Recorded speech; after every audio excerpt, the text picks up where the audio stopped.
لا أقسم بيوم القيامة لا أقسم بيوم القيامة ولا أقسم بالنفس اللوامة أيحسب الإنسان أن لن نجمع عظامه بلى قادرين على أن نسوي بنانه بل يريد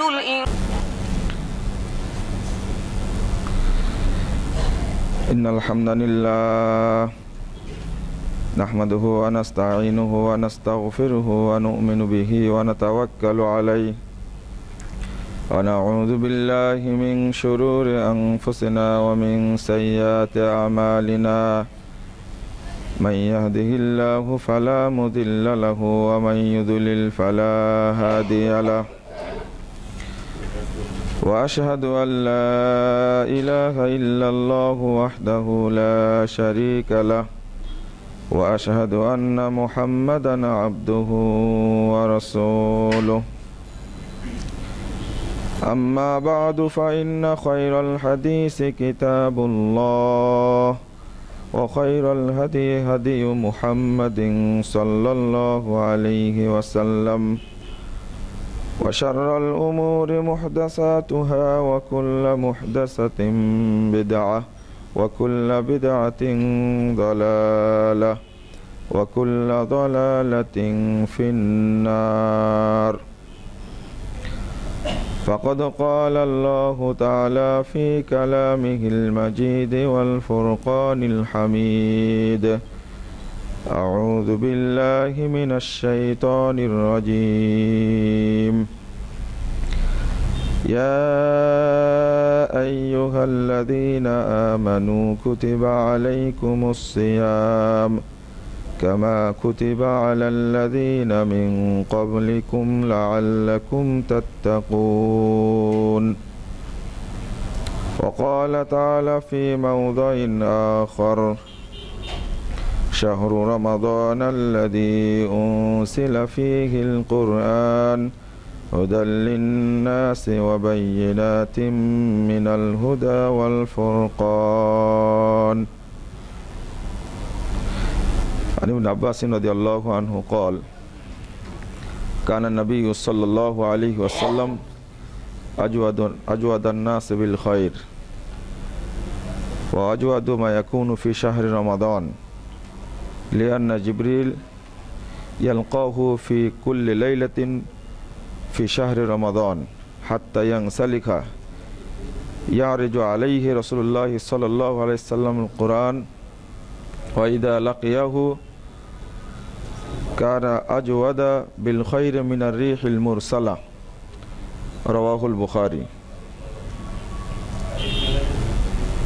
عن أبي هريرة رضي الله عنه قال قال رسول الله صلى الله عليه وسلم من صام رمضان إيمانا واحتسابا غفر له ما تقدم من ذنبه ومن قام رمضان إيمانا واحتسابا غفر له ما تقدم من ذنبه ومن قام ليلة القدر إيمانا واحتسابا غفر له ما تقدم من ذنبه متفق عليه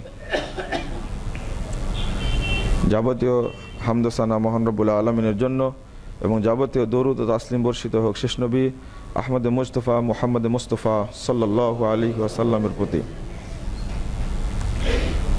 সম্মানিত মুসল্লিবৃন্দ, রমাদানের কর্মসূচি এ বিষয়ে আপনাদের সামনে খুতবা পেশ করব ইনশাআল্লাহ। ওমা তাওফীকি ইল্লা বিল্লাহ আলাইহি তাওয়াক্কালতু ওয়া ইলাইহি উনীব। রমাদান আল্লাহর পক্ষ থেকে বান্দার জন্য বিশেষ রহমত, বরকত, দয়ার মাস। যে ব্যক্তি এই মাসে উপনীত হয়েছে আল্লাহ রাব্বুল আলামিন তাকে ভাগ্যবান করুন, আমিন। এই মাসের আগেই যারা চলে গেছেন আল্লাহ তাদেরকেও ক্ষমা করুন। হয়তো ইচ্ছা ছিল রমাদান আমি পাবো কিন্তু পাইনি, এরকম বহু মানুষ চলে গেলেন এক সপ্তাহের মধ্যে যারা অত্যন্ত দিনী মানুষ। আমাদেরই এক ভাই আগের দিন বক্তব্য দিলাম রাত্রিতে, যেন রমাদান পাই, পরের দিন সকালে শুক্রবারের 9:30টায় দুনিয়া থেকে চলে গেলেন। আল্লাহ তাকে জান্নাতবাসী করুক, আল্লাহুম্মা আমিন। তো আমরা পেয়েছি রমাজানকে, এটা আমাদের জন্য বর্তমান প্রেক্ষাপটে এই সময়ের জন্য আমাদের জীবনে সবচেয়ে গুরুত্বপূর্ণ পাওয়া হলো রমাদান, আলহামদুলিল্লাহ। কেন? যদি রমাদানের একটা দিনও পাই, গতকাল এক রিলেটিভ মারা গেছেন আমার রাত্রিতে, তিনি জুমার দিন পেয়ে গেছেন, আলহামদুলিল্লাহ। একে তো রমাদান, দ্বিতীয়ত জুমার রাত্রি। তা আমি এতটুকু সান্ত্বনা দিলাম, আল্লাহ কল্যাণ রেখেছেন বলেই তিনি জুমার দিনে চলে গেছেন। রাসূলুল্লাহ সাল্লাল্লাহু আলাইহি ওয়াসাল্লাম বলেছেন, মামি মুসলিমিন ইয়ামুতু ফি ইয়াউমিল জুমআহ আও লাইলাতাল জুমআহ ওয়াকাহুল্লাহু মিন ফিতনাতিল কবর। 1174 নম্বর হাদিস, তিরমিজির মধ্যে এসেছে, কোন মুসলিম ব্যক্তি যদি জুমার দিন বা রাত্রিতে মৃত্যুবরণ করে, আল্লাহ তার আজীবনের কবর আযাব মাফ করে দেবেন। এর চেয়ে ফজিলত কি হতে পারে? যদি রমাজান কেন পাওয়ার কথা বলছি, 1642 এবং 43 নম্বর হাদিস ইবনু মাজার মধ্যে এসেছে, নবী মুহাম্মদ সাল্লাল্লাহু আলাইহি ওয়াসাল্লাম বলছেন, রমাজানের প্রত্যেক রাত্রিতে, প্রত্যেক দিনে আল্লাহ রাব্বুল আলামিন আহ্বান করেন মানব জাতিকে। আল্লাহ সরাসরি বলেন, ইয়া বাগিয়াল খায়রে আকবিল, হে কল্যাণের অভিসারী, তুমি প্রতিযোগিতা করো, নেকি যত পারো তত করো। ইয়া বাগিয়া শাররে আকসির, হে পাপিষ্ট, পাপাচারী, দুর্নীতিবাজ, আত্মসাৎকারী, তুমি থামো, তোমার গতি রোধ করো। এরপরে বলেন, ওয়ালিল্লাহি উতাকাউ মিনান নার ওয়া যালিকা ফি কুল্লি লাইলা। রাসূলুল্লাহ সাল্লাল্লাহু আলাইহি ওয়াসাল্লাম বলছেন, আল্লাহর পক্ষ থেকে সুসংবাদ শোনো, রমাদানের প্রত্যেক রাত্রিতে, প্রত্যেক দিনে আল্লাহ অসংখ্য জাহান্নামীকে মুক্তি দান করে জান্নাত দান করেন। তো রমাদান মাস আমি পেয়েছি, চাঁদ দেখা গেছে, সিয়াম যদিও না রাখতে পারি তবু রমাদানের মধ্যেই অন্তর্ভুক্ত, চাইলে আল্লাহ আমাকে ক্ষমা করে দিতে পারেন। রমাদান এমনই জিনিস। তো আল্লাহ রাব্বুল আলামিন আমাদেরকে যেহেতু রমাদানে নিয়ে এসেছেন, এই জন্য রমাদানকে মূল্যায়ন করা উচিত। এই রমাদানের যে কর্মসূচি, সেগুলো যথাযথভাবে বাস্তবায়ন করা খুবই জরুরি। বন্ধুরা আমার, এখানে একটা কথা ছোট্ট করে বলেই দিই, এদেশে রমাদান মাসকে 3 ভাগে ভাগ করা হয়, রহমত, মাগফিরাত, নাজাত। আসলে পুরো মাসটাই রহমতের, পুরো মাসটাই বরকতের। এই হাদিসই প্রমাণ করে যে প্রতিদিন অসংখ্য মানুষকে আল্লাহ জাহান্নাম থেকে মুক্ত করে জান্নাত দান করেন, এই হাদিসই বলছে। ওই হাদিসটা আসছে বাইহাকির মধ্যে 3608 নম্বর হাদিস। ওর মধ্যে আব্দুল্লাহ ইবনে যায়েদ ইবনে জুদআন নামে একজন শিয়া রাবী আছে, যার আকীদা ছিল যে কেবল খলিফা হলেন আলী, আবু বকর, উমর, উসমান রাদিয়াল্লাহু আনহুম এবং তাদের হাতে যত সাহাবী বায়াত করেছে সবাই কাফের। তো এই রাবীর বর্ণিত হাদিস কেউ বিশ্বাস করবে? একটু যদি জানা থাকতো পিছনের ইতিহাসটাতে এই হাদিস কেউ বলতো না। আর মুহাদ্দিসগণ তাকে মুনকার বলেছেন, কেউ জাল বলেছেন। এই হাদিসের মধ্যে এসেছে রমাজান মাসের ইবাদত সম্পর্কে, যে একটা ফরজ ইবাদত করলে 70টি ফরজ ইবাদত সমান নেকি হয়। এখানে সুবহানাল্লাহ বলা যাবে না, এই হাদিসে ওই অন্তর্ভুক্ত। ও এই মাসে একটা নফল ইবাদত করলে অন্য মাসে ফরজ ইবাদত করার সব পাওয়া যায়। এই পুরো হাদিসটাই সম্পূর্ণ সহিহ হাদিসের বিরোধী। কারণ হলো পুরো মাসটাই রহমতের জন্য, মানে মানুষকে জাহান্নাম থেকে মুক্তির জন্য আল্লাহ খোলা রাখেন শেষ হওয়া পর্যন্ত। আর একটা বিষয়, রমাজানের কোনো ইবাদতের সাথে অন্য কোনো মাসের কোনো ইবাদতের তুলনা হয়? প্রশ্নই আসে না। কিসের 70 ফরজ? এমনিতেই নবী মুহাম্মদ সাল্লাল্লাহু আলাইহি সাল্লাম বলছেন, আপনি হাদিসটা খুলেন 6491 নম্বর হাদিস, সহিহ বুখারী, কোন বান্দা যদি আমল করার ইচ্ছা করে, আমলটি যদি করে ফেলে এমনিতেই, কাতাবাল্লাহু লাহু আশরা হাসানাত ইলা 700 দিফিন, আল্লাহ ওই ব্যক্তির জন্য 10 থেকে 700 নেকি লিপিবদ্ধ করেন। এর পরের বাক্যটা হলো ইলা আযআফিন কাসীরা, 700কে তিনি অসংখ্য গুণে গুণান্বিত করেন। তো সিয়াম তো, রমাদান তো বাদই আছে এখনো। যদি এমনি কোনো নেকিকে আল্লাহ কোনো বান্দার প্রতি সন্তুষ্ট হয়ে এক নেকিকে অসংখ্য নেকিতে পরিণত করতে পারেন, তো রমাদান সম্পর্কে আল্লাহ বলেছেন ইল্লা সম, তবে সিয়াম বাদ দিয়ে। কোথায় 70 ফরজ? সিয়াম বাদ দিয়ে। কারণ ফাইন্নাহু লি ওয়া আনা আজজি বিহি, সিয়াম কেবল আমার জন্যই, রমাদান আমার জন্যই। ওয়া আনা আজজি বিহি, আর এর প্রতিদান কি হবে সেটা আমি আল্লাহ নিজেই দেব। তাহাজ্জুদের নেকি ফেরেশতারা লিখতে পারে, হজ্জের নেকি ফেরেশতারা লিখতে পারে, সওমের নেকি ফেরেশতারা লেখা সাধ্য রাখে না। এটা সরাসরি আল্লাহই দান করবেন। তো আপনি কেন 70, 13 ফরজ, 130 ফরজ ইত্যাদি মিলায়া রমাদান মাসটাকে আমরা এত কুলসিত করছি কেন?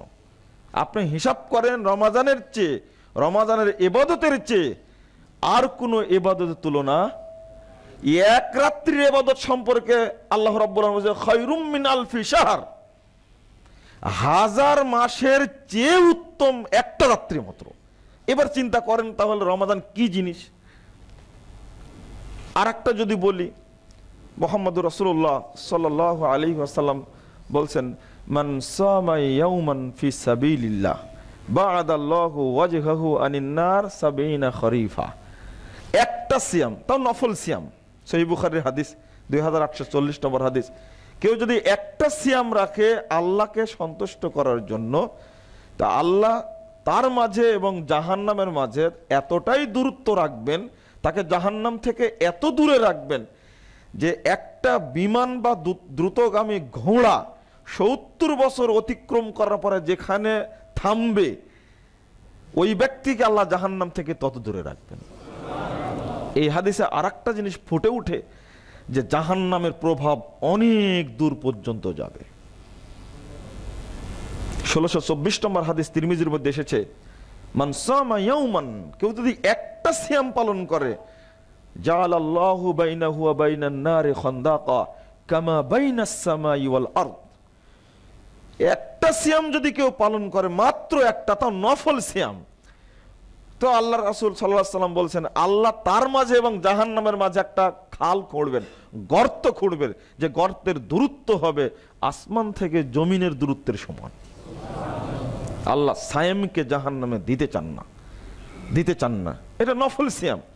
সিয়ামের মৌলিক লক্ষ্যই হলো মানুষকে পাপ মুক্ত করা এবং জাহান্নাম থেকে মুক্ত করা।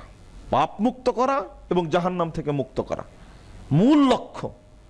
আর আপনি যে তাকওয়া অর্জন করবেন লাআল্লাকুম তাত্তাকুন, এই তাকওয়াটা হলো আপনার জীবনের পাপ মুক্ত থাকার জন্য পাথেয়, একটা বছরের পাথেয় এটা। যেমন একটা কৃষক সময়ে ফসল ঘরে তুলে একটা টাইম পর্যন্ত সে খেতে থাকে, ঠিক রমাজানটা তাকওয়া অর্জনের জন্য আল্লাহ রাব্বুল আলামিনের বিশেষ উপহার, যেন এই তাকওয়ার দ্বারা বাকি 11টি মাস আপনি চলতে পারেন। লক্ষ্য হলো ক্ষমা। রাসূলুল্লাহ সাল্লাল্লাহু আলাইহি ওয়াসাল্লাম বলছেন 367 পৃষ্ঠার হাদিস, সহিহ মুসলিম, সিয়ামু ইয়াউমি আরাফা আহতাসিবু আলাল্লাহ আন ইউকাফফিরা আস-সানাতা আল্লাতী ক্বাবলাহু ওয়াস-সানাতা আল্লাতী বাদাহু। আরাফার দিন যদি কেউ সিয়াম পালন করে, হাজিরা বাদ দিয়ে, মানে আরাফার মাঠে যারা অবস্থান করবে তারা বাদ দিয়ে, পৃথিবীর যারা বাহিরে থাকবে আরাফার মাঠের, একটা সিয়াম রাখলে আমি আল্লাহর কাছে আশা করছি এই সিয়ামের বিনিময়ে বিগত 1 বছরের পাপ, সামনের 1 বছরের সমস্ত পাপ ক্ষমা করে দেবেন। ক্ষমাটাই উদ্দেশ্য। ওই হাদিসের মধ্যে এসেছে কেউ যদি মুহররমের 9-10 তারিখে সিয়াম রাখে, তো বিগত 1 বছরের সব পাপ ক্ষমা হয়ে যাবে। তবে নফল সিয়ামের পাওয়ার এটা, নফল সিয়ামের পাওয়ার সর্বোচ্চ 2 বছর। কিন্তু ফরজটা কি জিনিস? ফরজের পাওয়ার 1902 নম্বর হাদিসটা খুলেন, 1904 নম্বর হাদিস, 2009 নম্বর হাদিস, সহিহ বুখারীর মধ্যে আসছে। রাসূলুল্লাহ সাল্লাল্লাহু আলাইহি ওয়াসাল্লাম বলছেন মান সামা রমাদানা ঈমানা ওয়া ইহতিসাবা গুফিরা লাহু মা তাকদ্দামা মিন যামবি। কেউ যদি রমাজানের সিয়াম পালন করে বিগত জীবনে যত পাপ করেছে সবই ক্ষমা হয়ে যাবে, লাইফ গ্যারেন্টি। ওর বয়স 80 বছর হয়ে গেছে, 90 বছর হয়েছে, পাপিষ্ট মানুষ, পাপ থেকে ক্ষমা পাওয়ার জন্য রমাদানের সিয়াম পালন করলে আল্লাহ এত দয়াশীল, দয়াবান, বিগত জীবনের সব পাপই ক্ষমা করে দেবেন। কোথায় নফল আর কোথায় ফরজ তুলনাই করা যায় না। এই রমাজান এতটাই গুরুত্বপূর্ণ মাস, ভাবাই যায় না, চিন্তাই করা যায় না, কিন্তু আমরা রমাজানকে মূল্যায়ন করতে পারি না। আজকে দুঃখের সাথে বলছি, এই হাদিসের মধ্যে দুইটা কথা উল্লেখ করা আছে, ঈমানা ওয়া ইহতিসাবা। তারাবি পড়েন, সিয়াম পালন করেন, কদর রাত্রি জাগেন, তিনটার সাথেই শর্ত হয়েছে ঈমানের সাথে। আর একটা হলো ইহতিসাব, মানে ইবাদতটা এমন ভাবে করতে হবে রাসূলের তরিকায় যাতে আপনার মধ্যে নেকি রয়েছে। দুইটা শর্ত, একটা হলো ঈমান থাকতে হবে, আকীদায় নষ্ট। অধিকাংশ আমলা শ্রেণীর মানুষ তারাবি পড়ার জন্য মাজার মসজিদে যাচ্ছে, হচ্ছে দুর্ভাগার কি হতে পারে বলেন দেখি। সিলেট যান, চিটাগং যান, বাংলাদেশে এই ঢাকাতেই যে মাজার যত বড়, ওই মাজারের মসজিদও তত বড়। সেখানে তারাবি পড়ার জন্য বড় বড় পাজেরো গাড়ি নিয়ে, বড় বড় দামি গাড়ি নিয়ে সেখানে উপস্থিত হচ্ছে তারাবি পড়ার জন্য। ওর ঈমানই নাই, মানে যে শিরিকের আস্তানায় সেজদা করে। মাজার ভিত্তিক যত মসজিদ আছে বাংলাদেশে, পৃথিবীতে মাজার ভিত্তিক যত মসজিদ আছে, কোন মসজিদে সালাত হবে না। যদি সালাত হতে হয় তাহলে ওই মাজারকে সরাতে হবে সেখান থেকে, না মসজিদকে সরাতে হবে। কবরস্থানে যদি মসজিদ থাকে ওই মসজিদে সালাত হবে না, কিয়ামত পর্যন্ত পড়লে সালাত হবে না। এটা পরিষ্কার হাদিস নবী মুহাম্মদ সাল্লাল্লাহু আলাইহি ওয়াসাল্লামের, আল আরদু কুল্লুহা মাসজিদুন ইল্লাল মাকবারা ওয়াল হাম্মাম। পুরো জমিনটাই মসজিদ, তবে গোসলখানা এবং কবরস্থান মসজিদের বাহিরে। আলবানী রাহিমাহুল্লাহ এই হাদিসের টিকা এসে বলছেন যে যেখানে একটা কবর দেওয়া হয় সেটাই কবরস্থান হয়ে যায়। আশ্চর্য। তো ঈমান কোথায়? আর একটা জিনিস যে ইহতিসাব, আপনার নেকি হবে কখন? দেখেন আল্লাহ রাসূল বলেন আহতাসিবু আলাল্লাহ, আমি আল্লাহর কাছে নেকি চাচ্ছি, এর মাধ্যমে আমি চাচ্ছি যে আল্লাহ 1 বছরের পূর্বের 1 বছরের পরের সব পাপ ক্ষমা করে দিবেন। নবীর তরিকায় পালন করলেই কেবল নেকি হবে, নবীর তরিকা ছাড়া নেকি হবে না। আপনি পুরো রমাজানটা একটু চিন্তা করে দেখেন যে রমাজানটা অতিবাহিত করছি, আসলে এটা কোন রমাজান? এমন একটা মানুষ যার 2টা চোখ নাই, এমন একটা মানুষ যার 2টা হাত নাই, এমন একটা মানুষ যার 2টা ঠ্যাং নাই, যার 2টা মানে কি বলে যার মাথা নাই, এমন একটা মানুষ যার অন্তরও নাই। এটা কি? একে আপনি মানুষ বলবেন কোন শ্রেণীর মানুষ? এর দ্বারা কোনো কাজ হবে? যার মাথা নাই, চোখ নাই, কান নাই, নাক নাই, মুখ নাই। ঠিক রমাজানটা হচ্ছে আমাদের এই রকম, চোখ নষ্ট, মাথা নষ্ট, কান নষ্ট, হাত নষ্ট, পা নষ্ট। বিকেলে রমাদান একটা। সাহারির কথা চিন্তা করুন, সাহারি খাওয়ার আগে যে বেদাতি অনুষ্ঠানটা হয়, ডাকাডাকি চলছে। এতে গাজীপুরে গত 3 দিন আগে সুন্নাত চালু করেছেন, আজান দিয়েছে 1 ঘন্টা আগে। আশেপাশের কিছু ধর্ম ব্যবসায়ী ব্যক্তি ইমামের বিরুদ্ধে থানায় রিপোর্ট করিয়ে ওই রাত্রিতে গ্রেফতার করে জেলখানায় দিয়ে দিয়েছে।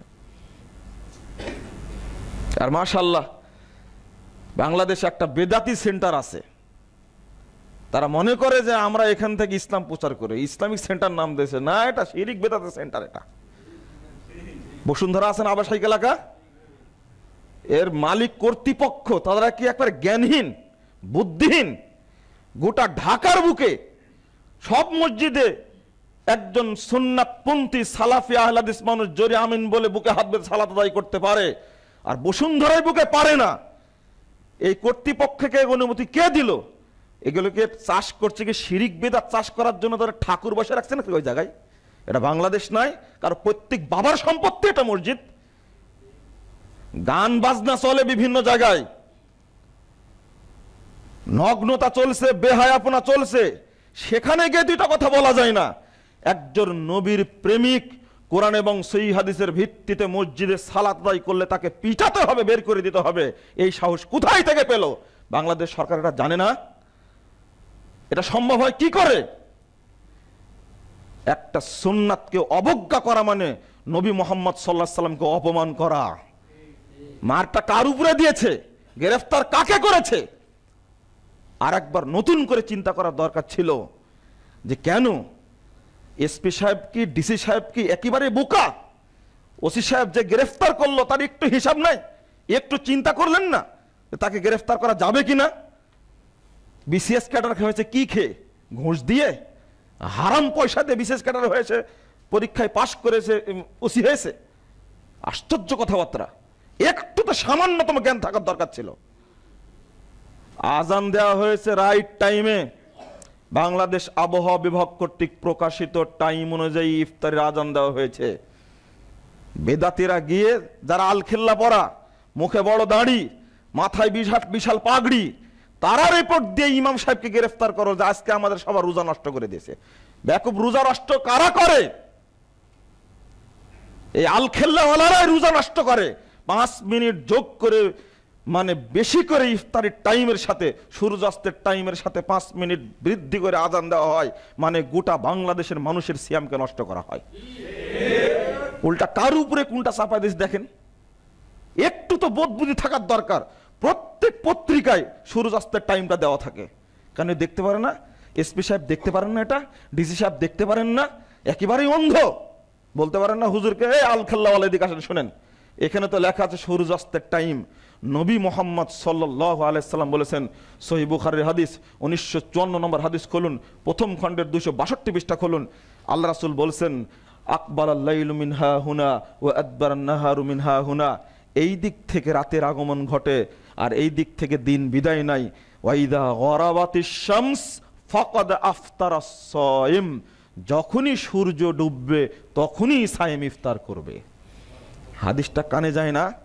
এই হাদিস জানার পরেও যে ব্যক্তি সূর্যাস্তের পরে 1 মিনিট ইচ্ছা করে দেরি করে সিয়াম ভাঙবে, ইফতার করবে, তার সিয়াম হবে না, এতে কোনো সন্দেহ নাই। এ কথা আমার নয়, বড় বড় বিদ্বানগণ পরিষ্কার কড়া ফতোয়া দিয়ে গেছেন। একজন ব্যক্তি সে জানে সূর্যাস্ত টাইম 6:40, ঠিক 6:40 আজান দিয়ে দিয়েছে, তার কি অপরাধ? বড় বড় দাঁড়ি থাকলে টিভির সামনে গিয়ে গালিগালাজ করা যায়? একটুকু আল্লাহকে ভয় করতে হয় না? সারা বছর রমাজানে তো সিয়াম নষ্ট করে সারা বছরই সিয়াম নষ্ট করা হয় যারা নফল সিয়াম পালন করে। কারণ রমাজান মাস যখনই আসে দেখবেন আহলে হাদিসদের সাথে ঠিকই আজান হয়ে গেল ফজরের টাইম, বরং 2-3 মিনিট আগে হয়। যখনই রমাজান চলে যায় তখনই ফজরের আজানটা আধা ঘন্টা পিছিয়ে দেওয়া হয়। শাওয়ালের সিয়াম রাখে না মানুষ? তারা তো নিঃসন্দেহে আজান দেখেই সাহারি করে থাকে। এবার আপনারা বলুন, যারা শাওয়াল মাসে সাহারি করে ওই আজান দেখে তাদের সিয়াম হয় কিনা? আধা ঘন্টা 1 ঘন্টা পরে যদি সাহারির পরে যদি হয়, ও এক জায়গায় আসা লাগেই। হকটা বুঝাবে কি করে মানুষকে? উল্টা অভিযোগ, আমরা নাকি মানুষকে সিয়াম নষ্ট করে দিই, নাউজুবিল্লাহ। একটু তো ভাবার দরকার ছিল। শরমও লাগে না, লজ্জাও লাগে না? আপনাকে কি বললাম? আমিন জোরে বলা যদি অপরাধ হয়, তারা মক্কায় হজ করতে যায় কি করে? হারামাইনের ইমামের পিছনে সালাত আদায় করে কি করে? হারামাইনের ইমামকে বাংলাদেশে নিয়ে কি করে পরিশুদ্ধ হওয়ার চেষ্টা করে? একটু মাথায় ঢুকে না? একটু শরম থাকার দরকার ছিল না? এটা বলি কি করে? হজ করতে যায় না, উমরা করতে যায় না, ওখানে যায় কি ভালো মুসলমান সাজে নাকি? আমি অত্যাচারের কারণে বলছি, গোটা বাংলাদেশ চলছে অত্যাচার। মসজিদে ঢুকে সমস্ত দরজা বন্ধ করে দিয়ে মুসল্লিরা মিলে একটা ছেলেকে পিটাচ্ছে। এটা কি ভাবা যায়? এটা কি চিন্তা করা যায়? ঠিক যেন বেলালের যুগ চলে এসেছে, এটা ঠিক যেন আম্মারের যুগ চলে এসেছে। কিছু বলতেও পারি না, সইতেও পারি না। প্রশাসনের লোক ফ্যাল করে দেখছে, বারবার বলছে, বেলাল তুমি শুধু ত্যাগ করো মোহাম্মদের দিন। বেলালকে পিটায়, পুরো গলাটা রশি বেঁধে দিয়ে পুরো শহর ঘুরে নিয়ে বেড়াচ্ছে। বিলালের মুখ থেকে বের হচ্ছে, কোনো শব্দ বের হওয়ার শক্তি নাই। বিলাল বলছেন, আহাদ আহাদ আহাদ, আমি তোমাদের কথা বিশ্বাস করি না, আমি এক আল্লাহকে বিশ্বাস করি, আমি এই ঈমান ত্যাগ করতে পারবো না। আম্মার বিন ইয়াসারকে শাস্তি দেওয়া হচ্ছে, একবারে তপ্ত বালির বুদে ফেলে দিয়ে পাথর চাপিতে শাস্তি দেওয়া হচ্ছে। নবী মুহাম্মদ সাল্লাল্লাহু আলাইহি ওয়াসাল্লাম পাশ দিয়ে যাচ্ছেন, যাওয়ার পরে বলছেন, ইয়া আলা ইয়াসার, তুমি সুসংবাদ গ্রহণ করো, ফাইন্না মাউইদাকুমুল জান্নাহ, তোমাদের জন্য জান্নাত প্রস্তুত করা আছে। সুন্নাতের প্রতি আমল করাই যদি হয় এটা এই নির্যাতন। নবী মুহাম্মদ সাল্লাল্লাহু আলাইহি ওয়াসাল্লাম যে দিন প্রচার করে গেলেন, শাহরুর রমাদান আল্লাযী উনজিলা ফীহিল কুরআন হুদাল লিন-নাস ওয়া বাইয়িনাতিন মিনাল হুদা ওয়াল ফুরকান, যে মাসটা হলো হক এবং বাতিলের পার্থক্যকারী মাস, এই মাসেই কোরআন নাজিল হয়েছে। এই মাসেই বাতিলের প্রভাবের কারণে 8 রাকাত তারাবি পড়ে মসজিদ থেকে বেরিয়ে আসছে, সাথে সাথে মুসল্লিরা ধরে তাকে কেউ জুতা পিটা, কেউ লাঠি পিটা করে মসজিদ থেকে বের করে দিয়েছে। এটা ভাবা যায়, এটা চিন্তা করা যায়। এই যুগের এই দিন এমনি আসেনি। খাব্বাব বিন আরতাতের কথা রাসূল মুহাম্মদ সাল্লাল্লাহু আলাইহি ওয়াসাল্লাম পাঠিয়েছিলেন যে যাও 68 জন কারী, 78 জনের মধ্যে 68 জনকেই একটা একটা করে হত্যা করলো। আল্লাহ নবী মুহাম্মদ সাল্লাল্লাহু আলাইহি ওয়াসাল্লাম গায়েব জানতেন না, তিনি গায়েব জানতেন না। পাঠা দিলেন বিশ্বাস করে 70 জনের মধ্যে 68 জনকে ধরে ধরে খুবাইবের সামনে একবারে কান কেটে নিয়ে, চোখ তুলে নিয়ে, নাক কেটে নিয়ে হত্যা করা হলো। অবশেষে খুবাইব রাদিয়াল্লাহু আনহুর সাথী পালিয়ে চলে গিয়ে আল্লাহ নবীকে বলে দিলেন, তাদেরকে সবাইকে শাস্তি দেওয়া হচ্ছে এইভাবে, কিছুই করার নেই, খুবাইবকে বন্দি করা হয়েছে, খুবাইব রাদিয়াল্লাহু আনহুকে মেরে ফেলে দেওয়া হবে। দূরে বেঁধে রাখা হয়েছে যে না খেয়ে যে মারা যায়। ওখানে লোক যায় না, পানি নেই, খাবার নেই। দীর্ঘদিন যাওয়ার পরে দেখছে খুবাইব রাদিয়াল্লাহু আনহুর চেহারা, শরীরটা আরো ভালো হয়েছে, সুন্দর হয়েছে। জিজ্ঞাসা করছে, খুবাইব তোমার ঘরের পিছনে এই সমস্ত অমৌসুমী ফলের চুষা কোথা থেকে আসলো, এই ফল কোথায় পেলে এখন? খুবাইব রাদিয়াল্লাহু আনহু জবাব দিয়েছে, হাযা মিন ইনদি রাব্বি, এটা আমার রবের পক্ষ থেকে এসেছে সরাসরি। খুবাইবকে যখন ফাঁসিতে ঝুলানো হচ্ছে, খুবাইব রাদিয়াল্লাহু আনহু তিনি বলছেন, আমাকে 2 রাকাত সালাত আদায় করতে দাও। ফাঁসিতে ঝুলার পরে আর কোনোদিন সালাত হবে না, আমি আল্লাহকে 2টা সেজদা করি। সেজদা করার পরে সহিহ বুখারীর হাদিস বলছেন যে তোমরা যদি মনে না করতে যে মৃত্যুর ভয় সেজদা দীর্ঘ করছে, তাহলে সেজদা আমি কখন উঠাতাম সেটা আমি জানতাম না। খুবাইব রাদিয়াল্লাহু আনহু সালাত আদায় করার পরে বলছে, খুবাইব তুমি বুদ্ধিমান ছেলে, তুমি মুহাম্মাদের দ্বীন ত্যাগ করো, তোমাকে ছেড়ে দেওয়া হবে। খুবাইব রাদিয়াল্লাহু আনহু দৃঢ়তাহীন কণ্ঠে শুনিয়ে দিলেন, লাস্তু বালি হিনা উক্তালু মুসলিমান আলা ইয়াজাম মিন কানা ফিল্লাহি মাসরাই ওয়া যালিকা ফি যাতি লা ইয়াশা ইউবারিক ফি আওসালি ফি কুল্লি শিলবিল মুসাই। মনে রেখো, একজন মুসলিম হিসাবে যখন আমাকে মেরে ফেলে দেওয়া হয়, তখন আমি কোনো কিছুকেই পরোয়া করি না, সব কিছু আল্লাহর উদ্দেশ্যে হবে। আমি জানি আমার ভাইদের মতো আমারও তোমরা চোখ তুলে নিবে, কান কেটে নিবে, নাক কেটে নিবে, আমার দেহকে টুকরা টুকরা করবে, আমি জানি। এরপরে মনে রাখে, ইউবারিক ফি আওসালি ফি কুল্লি শিলবিল মুসাই, আমার আল্লাহ কাল কিয়ামতের মাঠে আমার দেহ থেকে বিচ্ছিন্ন করা প্রত্যেকটি টুকরার বিনিময়ে আলাদা আলাদা বরকত দান করবেন। খুবাইব আপোষ করেননি। যারা সুন্নাতের পাবন্দি, তাদের উপরে যতই অত্যাচার করা হোক না কেন, কিয়ামত পর্যন্ত সুন্নাতের পাবন্দিকে বিভ্রান্ত করতে পারবে না ইনশাআল্লাহ, প্রশ্নই আসে না। তার ফলাফল, কত ফলাফল নেবেন? গতকাল একটা ফলাফল পেয়েছি, ভ্রান্তির বেড়াজালে একামত দিন বইটা পড়ার কারণে একটা সংগঠনের 48 জন, একই পরিবারের 48 জন দায়িত্বশীল ব্যক্তি সবাই তওবা করেছে, আলহামদুলিল্লাহ। ও কি লাভটা হলো? আজকে সকালে বলেছেন যে আপনার কাছে অনুরোধ জানাচ্ছি, ভ্রান্তির বেড়াজালে একামতের দিনটা প্রত্যেকটি মানুষের ঘরে পৌঁছা দিন। আমি দরিদ্র মানুষ, আমি জানি না, তবে বইটি না পড়লে আমি মুশরিক হয়ে মারা যেতাম। আমি আপনাকে কি বলবো, গোটা বাংলাদেশে যখন দাওয়াতি কাজের একটা প্রভাব চলছে, তখনই উল্টা অত্যাচার নেমে এসেছে। আল্লাহ তুমি তাদের সবাইকে হেফাজত করো, আমিন। আল্লাহ যাদের উপর অত্যাচার করা হচ্ছে তাদের উপর রহমত নাজিল করো, আল্লাহুম্মা আমিন।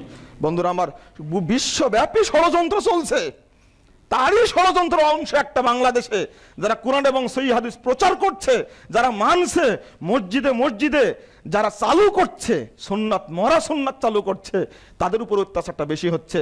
আপনারা ওই হাদিসটা, দুইটা হাদিস একটু মনে রাখবেন বন্ধুরা, কষ্ট পাবেন না।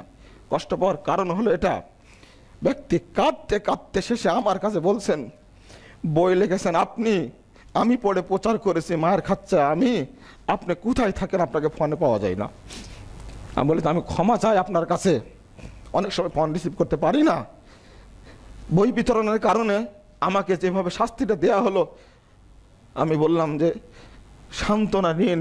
এক, মোহাম্মদ রাসূলুল্লাহ সাল্লাল্লাহু আলাইহি ওয়াসাল্লাম বলছেন, 2580 নম্বর হাদিস সহিহ মুসলিম, মান তাওয়াযা লিল্লাহ রাফাহু, আল্লাহ রাসূল বলছেন যে ব্যক্তি আল্লাহর জন্য অপমানিত হয়, আল্লাহ তার সম্মানকে বৃদ্ধি করে দেন। রাসূলুল্লাহ সাল্লাল্লাহু আলাইহি ওয়াসাল্লাম বলছেন, লিল মুতামাসসিকি বিহি ইন্না মিন ওয়ারাইকুম জামানা সাবরিন, সাহাবারা মনে রেখো, একটু পরে, কিছুদিন পরে ধৈর্যের যুগ আসবে, কেউ সুন্নাতের উপরে টিকে থাকতে পারবে না। ইন্না মিন ওয়ারাইকুম জামানা সাবরিন, তোমাদের পরপরই ধৈর্যের যুগ আসবে, কেউ টিকে থাকতে পারবে সুন্নাতের উপরে। লিল মুতামাসসিকি ফিহি, তবে ওই যুগে যে ব্যক্তি সুন্নাতের উপরে শক্ত করে আঁকড়ে ধরে থাকবে, ফালাহু আজরু 50 শহীদান, তার জন্য কিয়ামতের মাঠে 50 জন শহীদের মর্যাদা রয়েছে। আমি এই মর্যাদার লক্ষ্যেই সুন্নাতকে মেনে চলবো, সুন্নাতের উপরে প্রতিষ্ঠিত থাকবো। আমি দুনিয়ার সুখ বিলাস চাই না, আমি চাই জান্নাতের সুখ, আল্লাহর সন্তুষ্টি। এই জন্য পৃথিবী থেকে শাস্তি পেয়ে ফাঁসির কাষ্ঠে ঝুলে বিদায় নিতে হয়, তবুও রাজি আছি ইনশাআল্লাহ, সুন্নাত থেকে বিস্পহ হব না।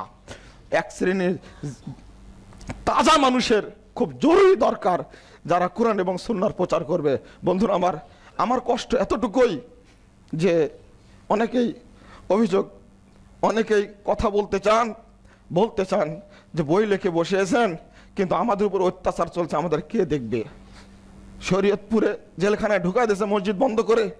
এই জন্য কয়েকটা কথা আপনাদের সামনে বললাম, আপনারা সুন্নাতের উপরে শক্তভাবে অবস্থান করুন, আল্লাহ তুমি তৌফিক দান করো, আল্লাহুম্মা। এবং সুন্নাতের প্রচারের জন্য একবার মাজা বেঁধে মাঠে নামুন, যেমন রাসূলুল্লাহ সাল্লাল্লাহু আলাইহি ওয়াসাল্লাম সাহাবীদের নিয়ে মাঠে নেমেছিলেন, ওইভাবেই মাঠে থাকতে হবে। আল্লাহ তৌফিক দান করুক, আল্লাহুম্মা আমিন। বন্ধুরা আমার, রমাদানের কর্মসূচির কথা বলতে চাচ্ছিলাম। সাহরিতে সমস্যা, ইফতারের সমস্যা, কিয়ামুল লাইল, কিয়ামু রমাদান, সালাতুত তারাবিহ, এটা নিয়ে কত দ্বন্দ্ব দেখেন।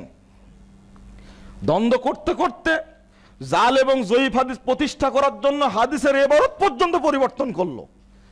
একটুকু চিন্তা করলো না হাদিসের ইবারত পরিবর্তন করলে কি পাপ হয়। আর কোনো জিনিস সংশোধন করার সুযোগ পেল না, হাদিস সংশোধন করতে গেছে। আমি যখন ক্লাস 3-তে পড়ি, তখন আমার স্যার বলছিলেন যে একটা ছাত্র এসে বলছে, স্যার আমার পড়া হয়নি আজকে। কেন পড়া হয়নি? কোরআন পড়তে গিয়ে দেখছি কোরআনে ভুলে ভর্তি। কোরআনে ভুলে ভর্তি মানে তো দেখছি যে কোরআনের মধ্যে ফেরাউনের নাম, হামানের নাম, কারুনের নাম দেওয়া ভর্তি করা আছে। তো কি করলি তুই?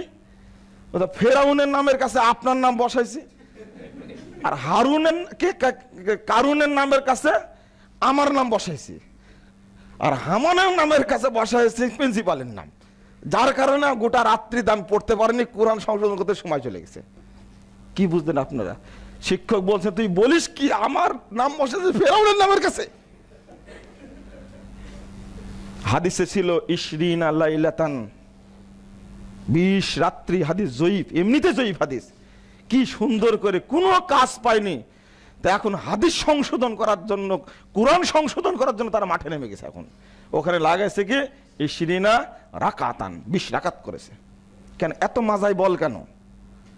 কোরআন এবং সহিহ হাদিস যেভাবে আছে ওইভাবে ছাড়া যায় না।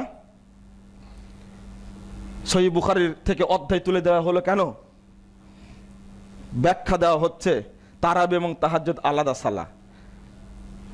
তারাবি আলাদা, তাহাজ্জুদ আলাদা। তারাবি হলো 20 রাকাত, তাহাজ্জুদ হলো 11 রাকাত। কি চমৎকার সমাধান! অথচ 70 বছর পূর্বে পৃথিবীর কোনো বিদ্যান এই কথাটা জানতেনি না। একটা জাজল্য মিথ্যা কথা,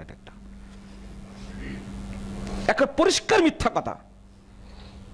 তো এইভাবে অনেক কাহিনী করে তারাবিটাও আজকে আক্রান্ত। সালাত আদায় করবেন, কদর রাত্রিগুলো জাগরণ করবেন কয়দিন? 5 দিন। হাদিসে আসছে জাগরণ করি কয়দিন? 1 দিন। ইতিকাফকে তো আমরা ফরজ বানায় দিছি। গ্রামের পক্ষ থেকে একজনকে বসায় ফরজে কিফায়া করে, এটা হলো সুন্নাত। ইতিকাফ সুন্নাত। যে ব্যক্তি পারবে ইবাদত করবে, যে ব্যক্তি পারবে না করবে না। সবাই পাপী হবে ফরজে কিফায়া বলে এটা একটা মিথ্যা দলিল তারা খাড়া করে, মিথ্যা কথা খাড়া করে চলছে। আপনি এবার বলবেন মানে ফেতরার কথা, ফেতরাতেও সমস্যা। আমি বলতে চাচ্ছিলাম যে এমন একটা মানুষ, চোখ 2টা কানা, কান 2টা ঠসা, হাতও নাই, পাও নাই, রমাজান সবগুলো মিলেই তো রমাজান নাকি? হ্যাঁ, সব বিধানই যদি এরকম হয় কি রমাজান পালন করলেন আপনি? বন্ধুরা আমার, আমি বলতে চেয়েছিলাম আপনাদের কাছে রমাজানের কর্মসূচি, মাঝখানে কথাগুলো বলে দিলাম আপনাদেরকে যে কোরআন এবং সহিহ সুন্নাহ মানতে গেলেই অনেক সমস্যা হচ্ছে। এসব সমস্যা থেকে আমাদেরকে দূরে চলে আসতে হবে। কর্মসূচির মধ্যে সর্বশ্রেষ্ঠ কর্মসূচি রমাজানের, সেটা হলো বেশি বেশি সাদাকা করা, 2 বেশি বেশি কোরআন তেলাওয়াত করা, 3 সাধ্য অনুযায়ী আপনি লম্বা করে তারাবির সালাত বা তাহাজ্জুদ আদায় করা, লম্বা করে দীর্ঘ কিয়াম করে। অর্থাৎ মনে করবেন না যে বেশি বেশি রাকাত সালাত আদায় করা, তা না। কিয়াম মানে দাঁড়িয়ে থাকা, দীর্ঘ সময় দাঁড়িয়ে থাকার নাম হলো কিয়ামুল লাইল। রাত্রিতে দীর্ঘ সময় ধরে দাঁড়িয়ে থেকে ইবাদত করার নাম হলো কিয়ামুল লাইল। কিয়ামু রমাদান, রমাদানে তাই করবেন। তাহাজ্জুদ সালাতে যার মুখস্থ নাই, সূরা ইখলাস তো মুখস্থ আছে আপনার, এটাই পড়েন না আপনি, পড়তেই থাকেন, পড়তেই থাকেন। যখন ক্লান্তি আসলো 1 রাকাতে, তখন আপনি রুকুতে যান, রুকুতে আবার পড়তেই থাকেন, সুবহান রাব্বিয়াল আযীম পড়তেই থাকেন, পড়তেই থাকেন, পড়তেই থাকেন। আর অনেকগুলো দোয়া আছে, পড়তেই থাকেন। যখন ক্লান্ত হয়ে গেলেন, এবার রুকু থেকে উঠেন। আল্লাহর রাসূল মুহাম্মদ সাল্লাল্লাহু আলাইহি সাল্লাম 1 আয়াত পড়ে পুরো 1 রাত্রি সালাত আদায় করে শেষ করে দিয়েছেন। 1 রাত্রি পড়ে, 1 রাত্রিতে 1 আয়াত পড়ে। আপনিও পড়তে পারেন সূরা ইখলাস, সূরা ফালাক যার মুখস্থ আছে, কোনো সূরাই মুখস্থ নাই, শুধু ফাতিহা মুখস্থ আছে, সূরা ফাতিহাই পড়েন আপনি। 100 বার সূরা ফাতিহা পড়ে, গুনে পড়তে হবে না, অগুন্তিবার পড়তে থাকেন আপনি। দেখেন তো হয় কিনা। একজন মহিলা বলছেন, রাতটা আর একটু বড় হলে ভালো হতো, আমার 6 রাকাত পড়তে পড়তে দেখি ফজর হওয়ার টাইম হয়ে যায়। এটা হলো সালাত। কিভাবে পড়েন? আমি বললাম যে খালা কিভাবে পড়েন আপনি? তো সূরা বাকারা পড়তে লাগলে আর শেষ করতে পারি না আমি। চিন্তা করেন, এটা হলো সালাত। আর আমার উস্তাদের ভাষায় কি রাইফেলের গুলির মতো চলছে এখন তারাবির সালাত। কিভাবে রুকু চলে আর কিভাবে সেজদা চলে মুসল্লিও জানে না, ইমামও জানে না, শুধু চলছে। কুরআনের উপরে অত্যাচার চলছে, ইমামের উপরে অত্যাচার চলছে, মুক্তাদির উপরে চলছে অত্যাচার, সমানে চলছে না।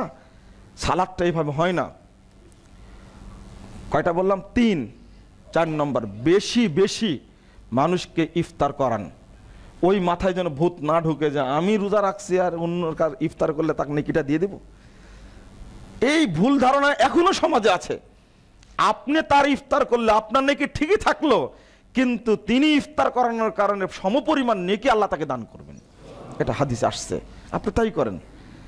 4, 5 নম্বরটা, আপনি চেষ্টা করুন রমাজান মাসে বেশি বেশি করে দোয়া মুখস্থ করার। যে যারা কোরআন পড়তে জানেন না তাদের কোরআন পড়ার জন্য আমি নসিহত করছি। যারা একেবারেই জানেন না, আজ থেকে একজন আলেমকে নিয়ে, একজন ছেলেকে নিয়ে আলিফ বা তা করে পড়া শুরু করুন। কোরআন শিক্ষা না করে কেউ মৃত্যুবরণ করবেন না। শুধু একটা সূরার ফজিলত যদি আপনাকে বলি, শুধু একটা সূরার ফজিলত যদি বলি, আপনি আশ্চর্য হবেন। সূরাতুল ইখলাস। মুহাম্মদুর রাসূলুল্লাহ সাল্লাল্লাহু আলাইহি ওয়াসাল্লাম একদিন যাচ্ছেন, আবু হুরায়রা বলছেন, 798 নম্বর হাদিস তিরমিজির, আকবাল তুমান নবী সাল্লাল্লাহু আলাইহি ওয়াসাল্লাম, আমি যাচ্ছি একদিন রাসূলের সাথে, সামিয়া রাজুলান ইয়াকুলু কুল হুয়াল্লাহু আহাদ আল্লাহুস সামাদ, কুল হুয়াল্লাহু আহাদ আল্লাহুস সামাদ বলতে শুনলেন। আল্লাহ রাসূল বলছেন ওয়াজাবাত, ওয়াজিব হয়ে গেল। আবু হুরায়রা বলছেন মা ওয়াজাবাত, কি ওয়াজিব হলো, কি ওয়াজিব হলো? বলছে আল জান্নাহ, তার জন্য জান্নাত ওয়াজিব হয়ে গেছে। দুইটা আয়াত পড়েছে মাত্র, পুরোটা পড়েনি, দুইটা আয়াত পড়েছে। পুরোটা পড়ার কথা আপনাকে বলিনি, আপনাকে বলছি সূরা ইখলাসের দুইটা আয়াত পড়েন, জান্নাত ওয়াজিব হয়ে যাবে। রাসূল সাল্লাল্লাহু আলাইহি ওয়াসাল্লামের কাছে এক সাহাবী 2901 নম্বর হাদিস গিয়ে বলছে উহিব্বু কুল হুয়াল্লাহু আহাদ হাদিহি সূরা, আল্লাহ রাসূল আমি এই সূরাটা খুব ভালোবাসি। তা আল্লাহ রাসূল বলছেন যে ভালোবাসো তাই না, ইন্না হুব্বাকা আদখালাকাল জান্নাহ, তোমার ভালোবাসাই তোমাকে জান্নাতে পৌঁছিয়ে দিয়েছে, তুমি জান্নাতে চলেই গেছো শুধু ভালোবাসে। সূরা ইখলাস 15846 নম্বর হাদিস, মুসনাদে আহমদে খুলেন, আল্লাহ রাসূল সাল্লাল্লাহু আলাইহি ওয়াসাল্লাম বলেছেন মান ক্বারা কুল হুয়াল্লাহু আহাদ হাত্তা ইয়াখতিমাহা 10 মাররাত বানাল্লাহু লাহু কসরান ফিল জান্নাহ, যে ব্যক্তি সূরা ইখলাসের শুরু থেকে শেষ পর্যন্ত 10 বার পড়বে, আল্লাহ নিজে তার জন্য জান্নাতে বিশাল একটা প্রাসাদ তৈরি করে দেবেন। 10 বার সূরা ইখলাস পড়বেন। হাদিসের সনদ সহিহ, মুসনাদ আহমদের মধ্যে আসছে। শেখ আলমান রাহিমাহুল্লাহ সহিহ বলেছেন, আমি আপনাকে সূরা ইখলাস সম্পর্কে বলবো কি, 812 নম্বর হাদিস, আল্লাহ নবী একদিন সাহাবীদের ঘোষণা দিলেন, এই আজকে আমি কোরআনের 3 ভাগের 1 ভাগ পড়ব। সাহাবীরা আনন্দে সব হাজির হয়ে গেছে মসজিদে। আল্লাহ রাসূল বাড়ি থেকে বেরিয়ে পড়লেন কুল হুয়াল্লাহু আহাদ আল্লাহুস সামাদ লাম ইয়ালিদ ওয়া লাম ইউলাদ ওয়া লাম ইয়াকুল লাহু কুফুয়ান আহাদ পড়ে বাড়িতে চলে গেলেন। সারপ্রাইজ, চমক লাগালেন, দেখলেন সবাই বসে আছে, এখনো যায়নি। ভিতর থেকে আবার একটু পরে এসে, কি বাবা তোমরা তো সবাই বসে আছো, কারণটাকে? আপনি না বললেন 3 ভাগের 1 ভাগ পড়বেন, আনন্দে আমরা উপস্থিত হয়ে আছি। বলছে ও কুল হুয়াল্লাহু আহাদ ইন্নাহা লাতাদিলু সুলুসুল কুরআন, আরে সূরা ইখলাসই তো হলো কোরআনের 3 ভাগের 1 ভাগ। এটাও আল্লাহ রাসূল চমক দেখাতেন মাঝে মাঝে, তার দলিল ইন্নাহা লাতাদিলু সুলুসুল কুরআন। আমি আপনাকে সূরা ইখলাস 3 বার পড়তে বলছি না, পড়ছি 1 বার পড়ার জন্য, তাহলে 3 ভাগের 1 ভাগ পড়া হবে। আপনি আশ্চর্য হবেন, একজন সাহাবী গুনগুন করে পড়ে সূরা ইখলাস, পড়তেই থাকে পড়তেই থাকে। তো সাহাবীরা আল্লাহ রাসূলকে বিচার দিলেন, বলছে যে ও খালি সূরা ইখলাস পড়ে, দেখেন তো ঘটনা কি। তখন বলছে ওকেই জিজ্ঞেস করো। সাহাবীরা গিয়ে জিজ্ঞেস করলেন কারণটা কি। তো বলছে ইন্নাহা সিফাতুর রহমান, দেখো এটা হলো আল্লাহর রহমানের গুণাবলী, ওহিব্বুহা, আমি এটা খুব ভালোবাসি। আল্লাহ রাসূলকে বলা মাত্র বলছেন যাও যাও আকবিরুহু, তাকে দৌড়ে খবর দিয়ে আসো, আন্নাল্লাহা ইউহিব্বুহু, আল্লাহ তাকে ভালোবাসেন। এটা সূরা ইখলাসের কথা বললাম। যদি অন্য সূরাগুলোর কথা বলি তা আপনি তো আরো আশ্চর্য হবেন। একটা বললে আরেকটা মনে হয়, তাহলে এটা বাদ থাক। সূরা মুলক পড়েন আপনি, রাসূল সাল্লাল্লাহু আলাইহি ওয়াসাল্লাম বলছেন একজন লোকের উপরে জাহান্নাম ওয়াজিব হয়ে গেছে, সূরা মুলক পিছনে লেগে গেছে, আল্লাহ ক্ষমা করো, আল্লাহ ক্ষমা করো, এ তো পড়েছে আল্লাহ ক্ষমা করো, আল্লাহ ক্ষমা করো, আল্লাহ ক্ষমা করো, বলতে বলতে ততক্ষণ বলবে হাত্তা ইউগফার লাহু, অতঃপর তাকে ক্ষমা করে দেওয়া হবে। যা সূরা মুলক, রাসূলুল্লাহ 1400 নম্বর হাদিস আবু দাউদের মধ্যে আসছে, রাসূলুল্লাহ সাল্লাল্লাহু আলাইহি ওয়াসাল্লাম বলছেন যে তোমরা সূরা মুলক পড়ো, কারণ সূরা মুলক যে ব্যক্তি পড়ে মারা যাবে তার কবরের আযাব হবে না। ফাইন্নাহাল মানিয়া, এটা হলো আযাবের ফেরেশতাকে প্রতিরোধকারী। মাটি কবর দেওয়া মাত্রই সূরা মুলক পাহারাদার হয়ে যাবে। আযাবের ফেরেশতা আসে বলে, ওই আমি তো এখানে আছি, এখানে আসার সুযোগ কোথায় তোর, যা এখান থেকে যা।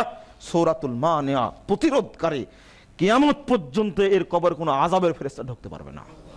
সূরা মুলক, এখন মনে হচ্ছে এটা পড়াই ভালো।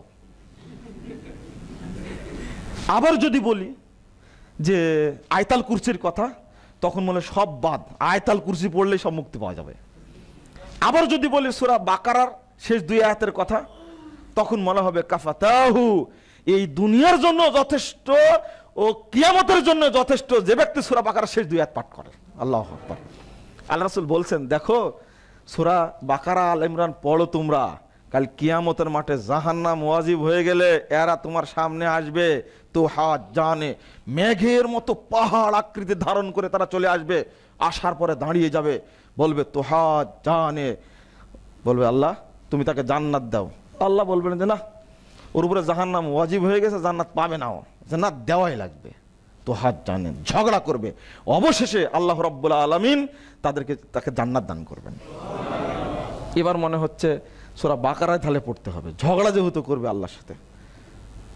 তারপরে বলেছেন ফাইন্না আখযাহা বারাকা ওয়া তারাকা খাসারা, যে ব্যক্তি সূরা বাকারা পড়বে তার উপরে বরকত নাজিল হবে।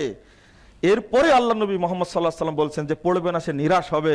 তবে মনে রেখো সূরা বাকারা শেষ দুই আয়াত, সূরা ফাতিহা এবং সূরা বাকারা শেষ দুই আয়াত, সূরা ফাতিহা এবং সূরা বাকারা শেষ দুই আয়াত, এই দুই সূরার মধ্যে সূরা ফাতিহার যতটা অক্ষর, সূরা বাকারা শেষ দুই আয়াতের যতটা অক্ষর আছে, কোনো একটি এক অক্ষর পড়লে তার দুনিয়ার জন্য পরকালের জন্য যথেষ্ট হয়ে যাবে। কি বুঝলেন? একটা অক্ষরের কথা আসছে, একটা অক্ষর। বন্ধুরা আমার, কোরআন তেলাওয়াতটা একটু বেশি বেশি করে করেন। ইমাম মালিক রাহিমাহুল্লাহ সারা বছর দার্স দিয়েছেন মসজিদ নববীতে। রমাদান আসলে দার্স বন্ধ, শুধু কোরআন তেলাওয়াতই করতেন, শুধু কোরআন তেলাওয়াতই করতেন, সব কিছু অফ থাকতো। আমরা কোরআন তেলাওয়াত বুঝি না।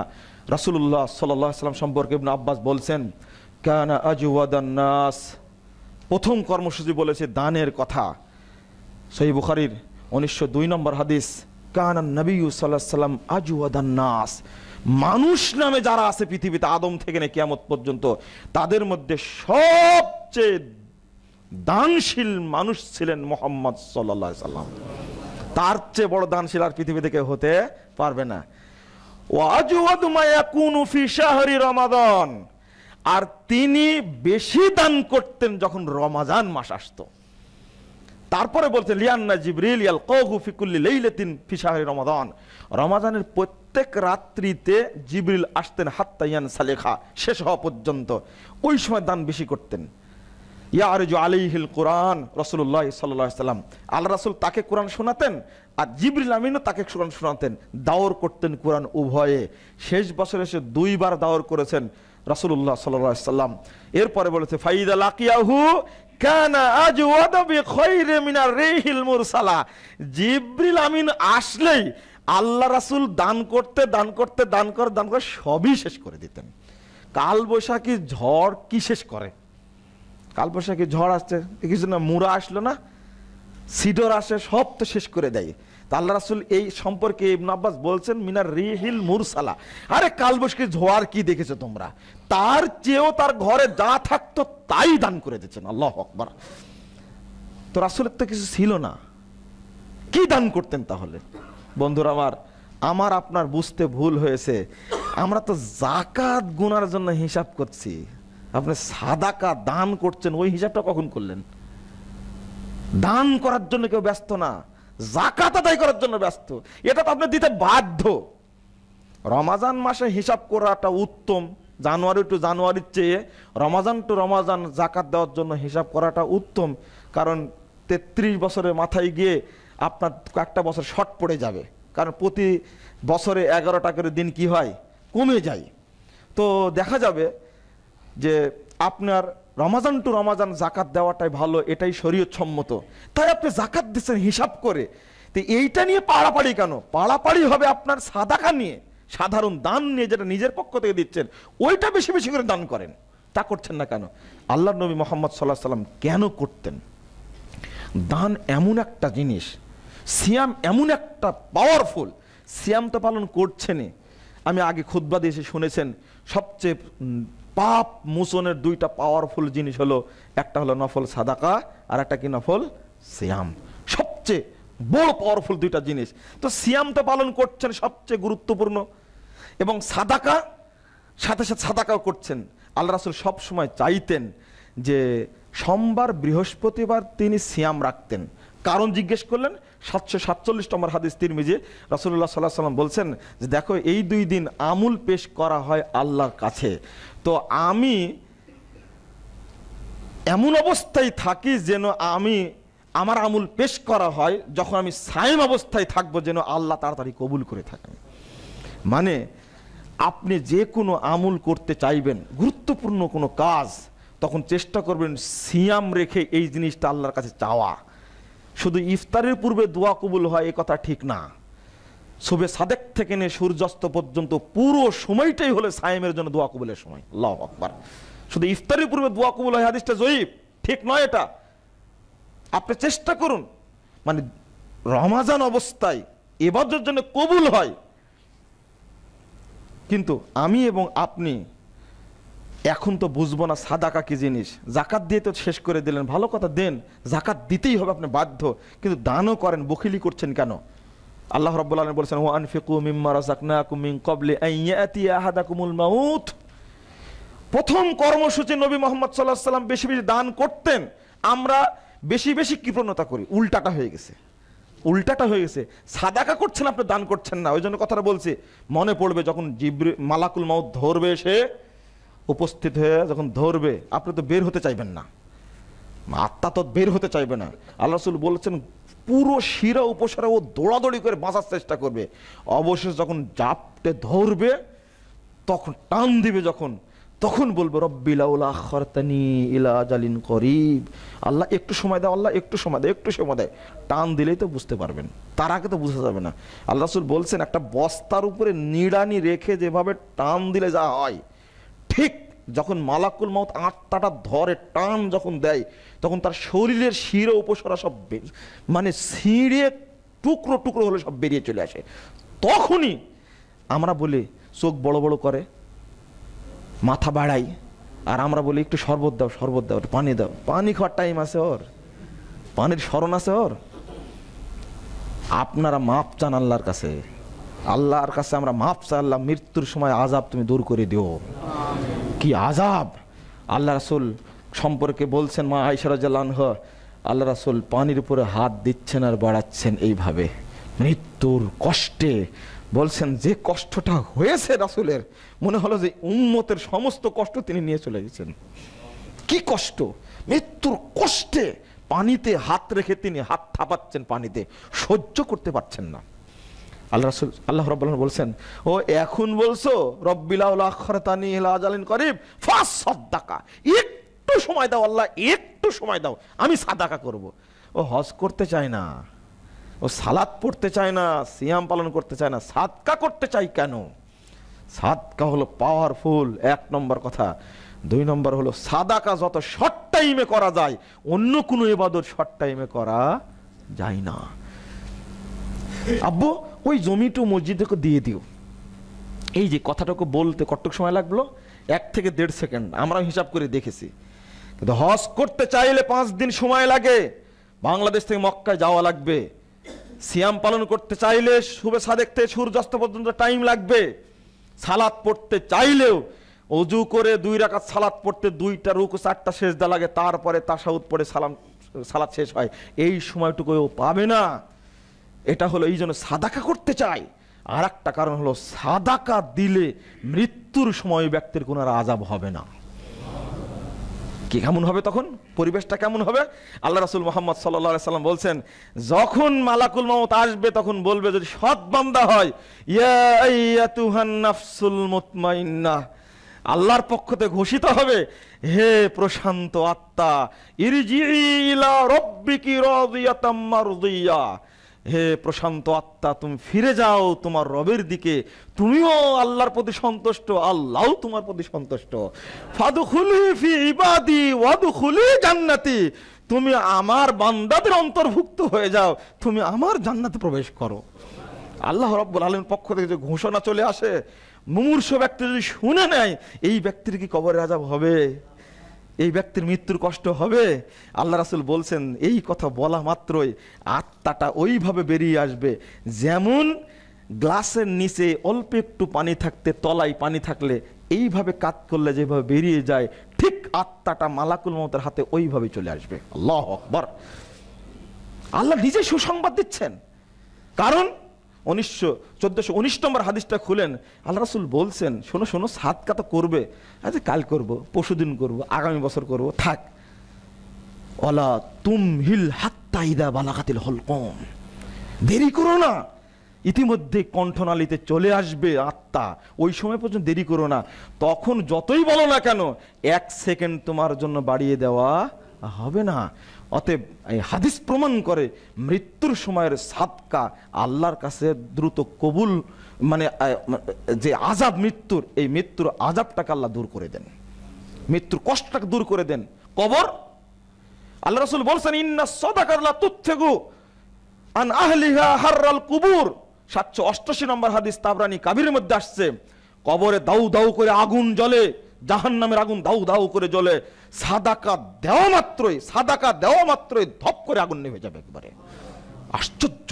কিয়ামতের মাঠে লিকুল্লি ইমরিন ফি জিল্লি সাদাকাতিহি হাত্তা ইউকদা ইয়াউমাল কিয়াম বাইনান নাস, 3310 নম্বর হাদিস সহিহ ইবনে হিব্বান। আল্লাহ রাসূল বলছেন সাদাকা এমন একটা জিনিস কিয়ামতের মাঠে সূর্য মাথার উপরে থাকবে। সাহাবীরা হিসাব করে বলছেন চোখ থেকে চোখের ভুরুর দূরত্ব যতটুকু, কিয়ামতের মাঠে সূর্য মাথা থেকে তত দূরে থাকবে। ইন্না লিল্লাহি ওয়া ইন্না ইলাইহি রাজিউন। আল্লাহ রাসূল সাল্লাল্লাহু আলাইহি সাল্লাম বললেন এটা, যে যা সাদাকা করেছে কাল কিয়ামতের মাঠে ওই ব্যক্তি সাদাকার ছায়ার নিচে অবস্থান করবে। মাশাআল্লাহ!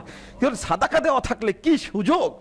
যখন 6005 নম্বর হাদিস সহিহ বুখারী, আল্লাহ রাসূল বলছেন কাঠ গড়ে দাঁড়িয়ে ডানে তাকাবে তো জাহান্নাম খাওয়ার জন্য ব্যস্ত, বামে তাকাবে তো জাহান্নাম খাওয়ার জন্য ব্যস্ত, হা করে আছে জাহান্নাম খেয়ে ফেলবে তাকে।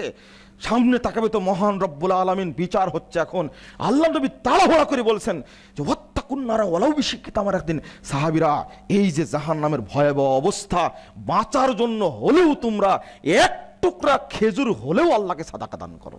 এক টুকরা কেন? সাদাকা নবী মুহাম্মদ সাল্লাল্লাহু আলাইহি ওয়াসাল্লাম রমাদান সবচেয়ে বেশি দিতেন। সব কর্মসূচির চেয়ে সাদাকার কর্মসূচি, দানের কর্মসূচি তিনি কেন করতেন? হাদিসগুলো প্রমাণ করে যখন আপনি জান্নাতে যেতে চাইবেন তখনও বাধা থাকবে, ভিসা লাগবে, না হলে যাওয়া যাবে না। পাসপোর্ট আছে, ভিসা নাই, পুল সিরাত পার হতে হবে। আবু সাইদ খুদরি রাদিয়াল্লাহু আনহু বলছেন সহিহ মুসলিম হাদিস, পুল সিরাত হলো এই সাঁকোটা হলো, ব্রিজটা হলো চুলের চেয়েও লক্ষ গুণ চিকন, তরবারির ধারের চেয়েও অসংখ্য গুণ পাতলা রাস্তা এটা। এই রাস্তা তুমি পার হবে কি করে? তারপরেই জান্নাতে যেতে হবে, না হলে পড়ে যাবে।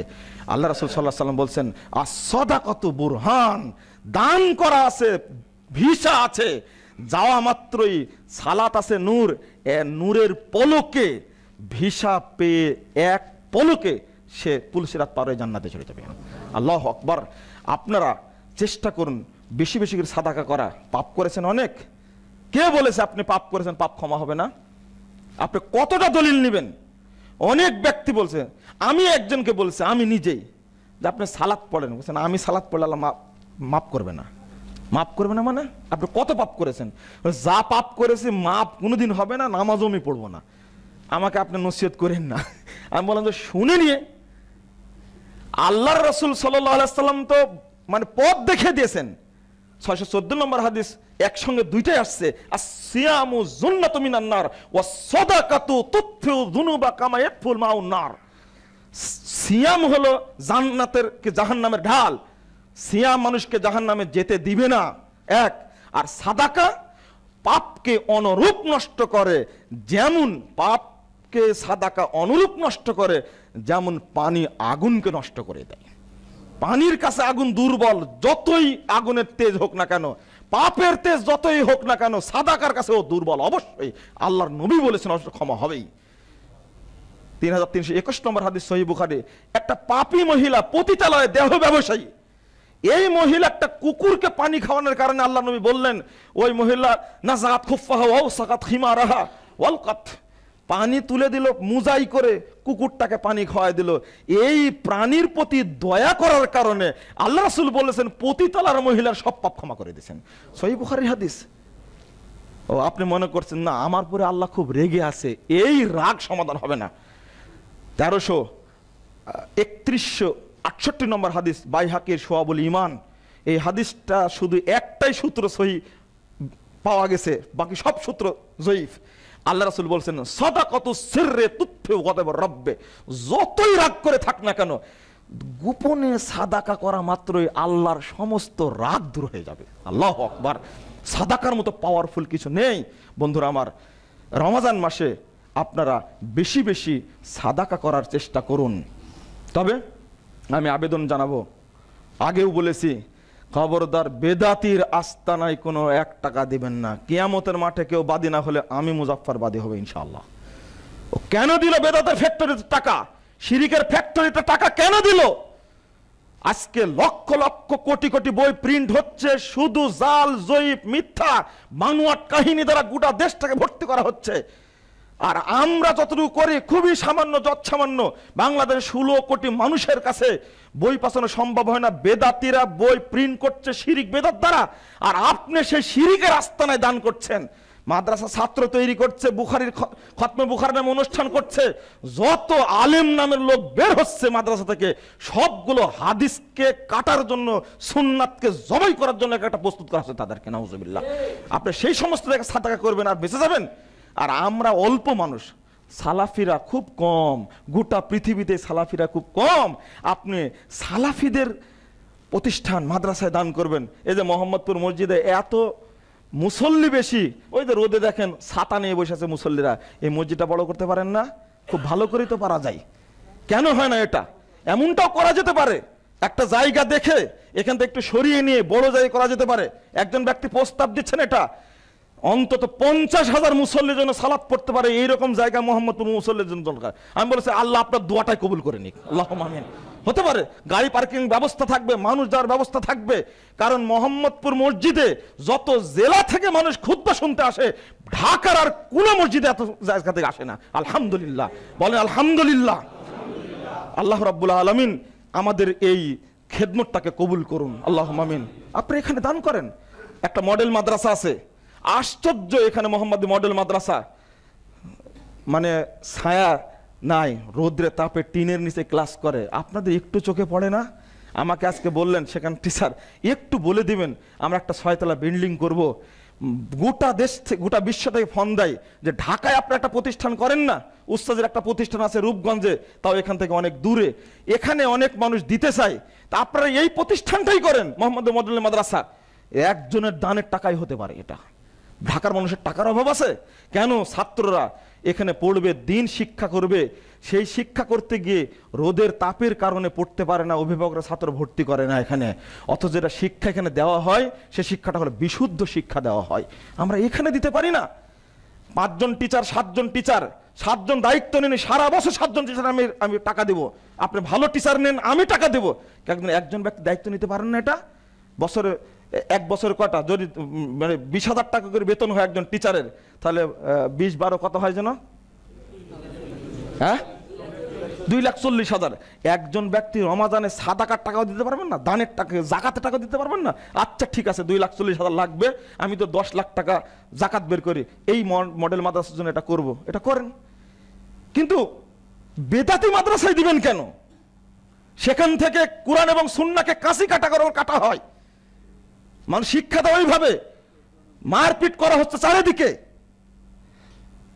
আমরা আলহামদুলিল্লাহ, আমরাও চেষ্টা করছি, আল্লাহ শুকরিয়া, আলহামদুলিল্লাহ।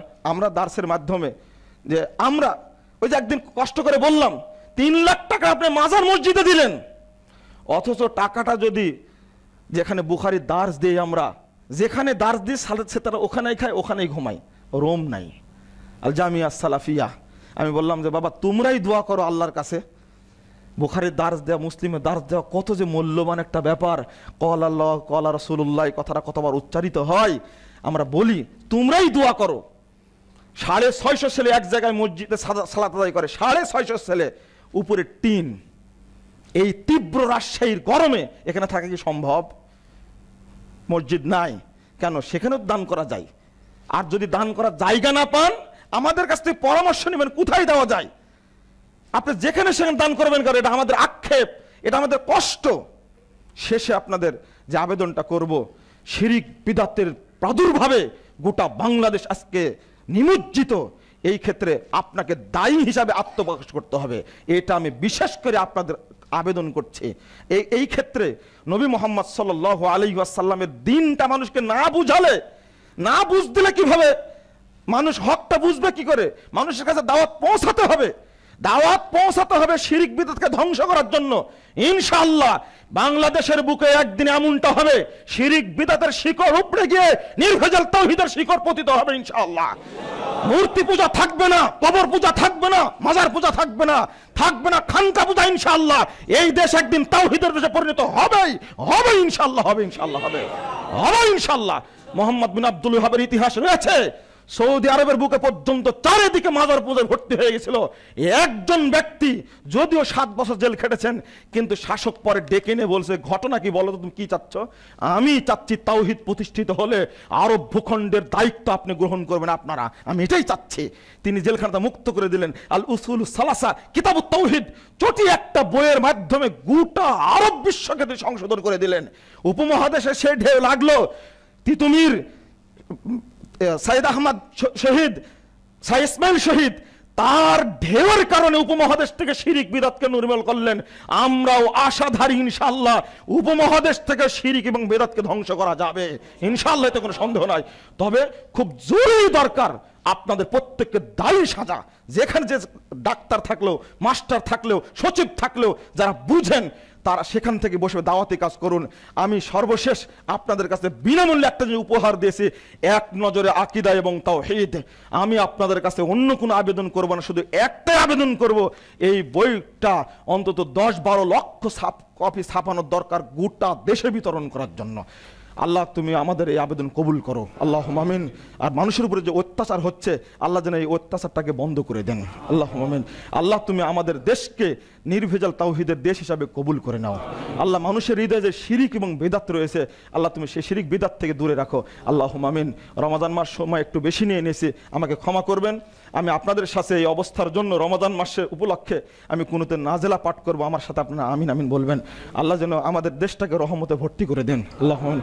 আমাদের দেশটাকে যেন রমাদান উপলক্ষে, রমাদানের বরকতে দুর্নীতি, আত্মসাৎ, সন্ত্রাস, জঙ্গিবাদ মুক্ত একটা দেশ হিসেবে আল্লাহ কবুল করেন, আল্লাহুম্মা আমিন। আকুলু কওলি হাযা আস্তাগফিরুল্লাহ লি ওয়া লাকুম ওয়া লিসাইরিল মুসলিমিন।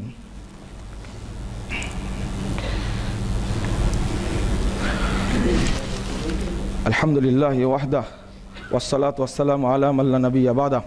আল্লাহুম্মা সাল্লি আলা মুহাম্মাদিন ওয়া আলা আলি মুহাম্মাদ কামা সাল্লাইতা আলা ইব্রাহিম ওয়া আলা আলি ইব্রাহিম ইন্নাকা হামিদুম মাজিদ।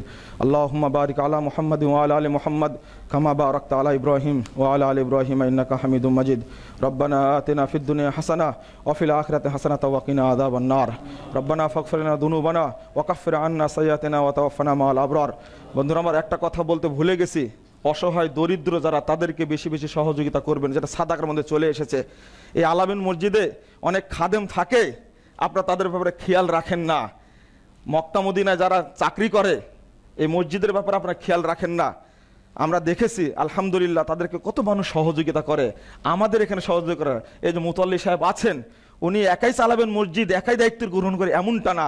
আপনারা বেশি বেশি করে এই আলামিন মসজিদের ফান্ডে কিছু রাখবেন, যেন সারা বছর এটা চালানো যায়। আল্লাহ যেন তৌফিক দান করেন, আল্লাহুম্মা আমিন। রব্বানা আতিনা ফিদ দুনিয়া হাসানাহ ওয়া ফিল আখিরাতি হাসানাতাও ওয়া কিনা আযাবান নার। রব্বানা তাকাব্বাল মিন্না ইন্নাকা আনতাস সামিউল আলিম ওয়া তুব আলাইনা ইন্নাকা আনতাত তাওয়াবুর রহিম। ওয়া সাল্লাল্লাহু আলান নবী।